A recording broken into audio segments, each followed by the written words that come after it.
Howdy, skill masters, guys and girls. It's time we talked about German quality, precision and chocolate. Shit, no! Put your chocolate away and let's take a look at the mid-size tank of level 9. That's called E50. Do you guys know what makes German stuff different from the of all other manufacturers? They solid build heavy shit with low precision level. The Americans offer good viewing capabilities, but their machines are imbalanced. French tanks are made of cardboard, while the Chinese just copy-paste Soviet equipment. So German arms were known as high-tech, high-precision machine, which could hit through their targets from a long distance.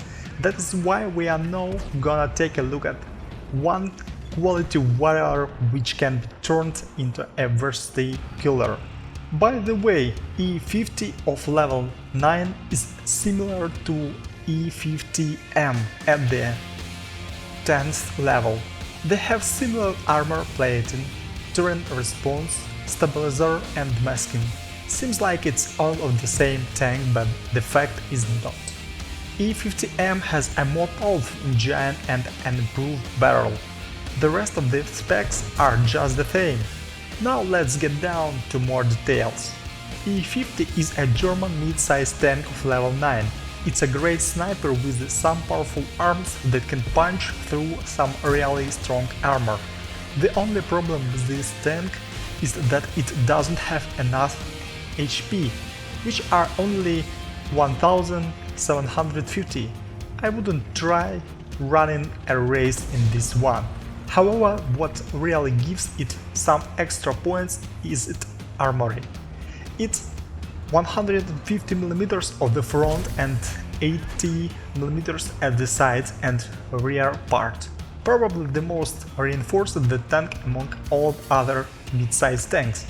Its weak side is the front plate, even though it is 185mm thick. It has no rational inclination, and so it can be easily destroyed with the help of barrel that has a 200mm punch-through power.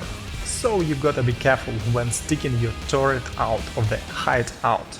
Now the best part, it has a 105mm precise barrel, 0.3 meters dispersion for 100, aiming 2.1 seconds.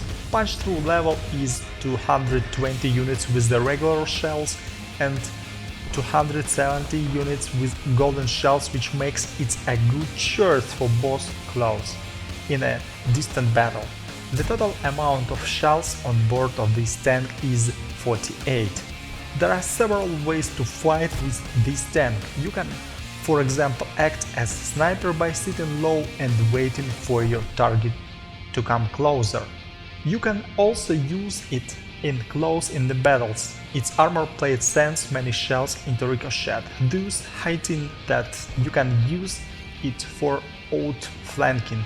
By the way, your third approach might be hiding behind heavy tanks, waiting to hit your enemy when they are reloading. Actually, a lot of static kind of players reach high levels in terms of average loss of machines. Oh, I almost forgot to tell you about vertical aiming angels. They are 820, which are good numbers for a game with a hill terrain. But remember to keep your turret safe. As for me, I think it's a worthy tank. It's powerful and quite interesting. It's a tank which is good for multiple tasks, including flank swapping. Its precision and barrel make it a versatile one.